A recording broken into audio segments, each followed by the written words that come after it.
শিক্ষামন্ত্রী সঠিক পথেই আছে। মাত্র 6 মাস 7 মাস হলো তার বয়স, তাকে নিয়ে আসলে কতটা আন্দোলন হয়ে যাচ্ছে।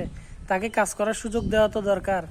একটা সিস্টেমে অনেক রকম ঝামেলা থাকে। তো শিক্ষামন্ত্রী, আপনি কাজ করে যান। আপনার এসএসসি রেজাল্টেই বলে দিচ্ছে আপনি কাজ করতেছেন। ইনশাল্লাহ আরও ভালো কিছু হবে আশা করি।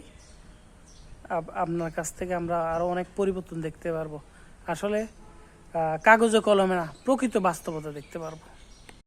আপনারা দেখছেন পাশের হার কম, আমি দেখছি বাস্তবতা, অর্থাৎ আমাদের ছাত্রছাত্রীদের বাস্তব অবস্থা। তো শিক্ষামন্ত্রী গতকালকে বলছে, আমি বোর্ডগুলোকে চাইলে বলতে পারতাম না আপনারা পাশের হার বৃদ্ধি করে দেন, 2 পয়েন্ট 3 পয়েন্ট এভাবে বাড়িয়ে দিয়ে পাশের হারটা অনেক উঠে যেত। কিন্তু বাস্তব চিত্রটা কি শিক্ষার, সেটা দেখা যেত না। ধন্যবাদ বর্তমান শিক্ষামন্ত্রী মিলন স্যারকে। আপনার সমালোচনা অন্যরা করলেও আমি আপনাকে ভালোবাসি এই কারণে যে আপনি সঠিক কাজটাই করেন। কারণ অহরহ পাশ করিয়ে আপনার কি লাভ? কারণ এরা আবার বিশৃঙ্খলা সৃষ্টি করবে চাকরির ক্ষেত্রে গিয়ে।